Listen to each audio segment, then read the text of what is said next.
Okay, Assalamualaikum warahmatullahi wabarakatuh. Okay, dear students, here I'm going to explain about how to construct multiple choice. As we discussed earlier, multiple choice is the example of objective test. Okay.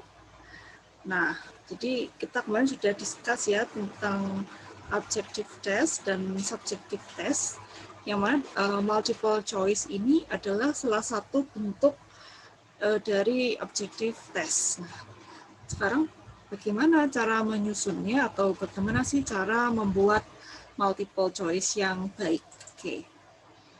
Oke, sebelumnya kita mesti tahu dulu what is multiple choice. Question that provides test takers with multiple answer options or alternative options. Nah, di sini ada istilah test takers. Nanti ada lagi istilah test administrators. Nah, jadi test takers ini berarti students atau orang yang melakukan atau mengerjakan tes. Sementara test administrators adalah test makers atau orang yang membuat atau menyusun tes gitu ya. Selanjutnya adalah structure of multiple choice. Sekarang kita lihat ya. Di sini ada satu contoh tentang multiple choice, satu soal begitu ya. Yang mana diawali dengan kalimat instruksi. Answer the following question by choosing the best option. Nah, itu disebut instruction atau kalimat instruksi. Nah, sekarang pertanyaannya adalah kenapa kok choosing the best option? Kenapa nggak choosing the correct option? Nah, karena di dalam pertanyaan multiple choice, di dalam pilihannya, ini ya yang saya tunjukkan, itu tidak selalu tentang menentukan mana yang benar dan mana yang salah. Ya, tapi disinilah titik yang sangat bilang multiple choice can be so challenging, ya, menantang. Itu kita akan menentukan jawaban mana yang paling tepat di antara yang sudah tepat. Jawaban yang paling benar di antara yang sudah benar, begitu. Oke, that's why tulisannya adalah best, ya, bukan correct. Nah, berikutnya di sini akan kita lihat kalimat soal, ya. Dibacanya formative assessment evaluate students in the process of bla bla bla their competencies and skills. Nah, itu disebut STEM. Oke. Di kalimat soal pada multiple choice disebut STEM. Lalu bagaimana dengan pilihan yang ada di sini? A, B, C, and D. Nah, di sini kita ada distractors dan ada answer or correct option. Ya. Di sini kebetulan ya, jawaban yang tepat itu D, yaitu forming. Kemudian jawaban yang tidak dipilih ya adalah A, B, and C. Nah, untuk D, kalimat yang tepat atau kata yang benar ya disebut answer or correct option. Nah, kemudian untuk yang tidak dipilih sebagai jawaban yang tepat disebut distractors atau di bahasa Indonesia disebut pengecoh. Ya, pengecoh itu adalah jawaban yang tidak dipilih ya, karena memang jawaban yang paling tepat adalah yang D atau forming. Nah, kemudian untuk keempat jawaban ini atau keempat pilihan ini disebut options atau responses itu. Nah, okay. I'm going to give you one example. Okay. Jadi ini instruction, answer the following question by choosing the best option. Kemudian ada kalimat soal, yang mana ini dibaca, she was really worried about her final exam, but in the end, she bla bla bla it with no problems. Oke, disebut STEM. Dan bagaimana dengan pilihannya? Ya. Jadi di sini kita akan menemui ya ada 4 options atau responses.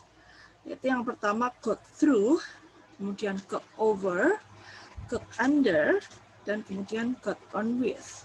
Nah, kebetulan ini adalah soal tentang grammar dan sekaligus vocabulary. Karena ini kan bentuk phrasal verb. Ya, if you still remember, ya, the examples of phrasal verb. Ini phrasal verb bentuk get ya. Ada get through, over, under, on with. Tapi ini dalam bentuk lampau atau past, jadi got. Nah, di sini tujuannya adalah untuk mengetahui kemampuan siswa dalam menentukan phrasal verb bentuk get lampau, yaitu got, yang tepat ya, yang sesuai dengan konteks kalimat yang ada pada soal ya. Nah, di sini kita sudah menentukan bahwa yang tepat adalah got through, yaitu apa? Melampaui atau melewati. Nah, sementara untuk bentuk got yang lain, di sini ada got over, got under, got on with, itu sebagai distractors. Oke. Ini yang perlu saya tekankan ketika kita membuat distractors, you need to make sure that they are or they have similar form, ya, memiliki bentuk yang sama atau mirip dengan jawaban yang tepat, jawaban yang dipilih, sehingga tidak menunjukkan nyata benar salahnya, tetapi di sini siswa akan berpikir lebih dalam ketika menentukan mana pilihan yang paling benar gitu. Oke, jadi ini ya options atau responses. Alright, gitu ya. Kemudian berikutnya I will also show you another example. Masih sama ya, answer the following question by choosing the best option. Jadi sekali lagi ya, untuk instruction ini jangan sampai terlewatkan, jangan sampai tidak ada pada soal, karena ini menentukan apa yang harus dilakukan oleh siswa. Ya. Oke, ini ada kalimat soal. Unfortunately, Mr. Dean's assistant wouldn't be able to bla bla bla the hotel he had requested. Oke, itu stemnya. Dan kemudian kita akan melihat pilihannya. Jadi ini secara makna itu mirip-mirip loh, ya. Kita lihat look him up to, make a reservation from, make contact for, book him into. Nah, jadi seperti yang sudah saya sampaikan tadi ya, ketika kita mau membuat multiple choice, we need to make sure atau we need to justify first on the correct option. Nah, oke. Jadi untuk correct option-nya di sini adalah book him into, dan kita menentukan distractors ya, jawaban yang mirip ya, atau yang bisa menjadi pertimbangan untuk dipilih ya sebagai distractors. Nah, seperti ini bentuknya. Oke. Nah, kalau kita lihat juga dia bukan verb atau bukan kata kerja tunggal, maksudnya di sini dalam bentuk frasa ya, yang mana kita akan bisa melihat bahwa nantinya the test takers akan berpikir secara keras ya untuk menentukan mana jawaban yang paling tepat itu. Kalau kita lihat kan antara B ya dan D ini kan mirip ya, make a reservation from, ada book him into gitu. Nah, kita pilih mana yang memang paling sesuai dengan konteks kalimat gitu.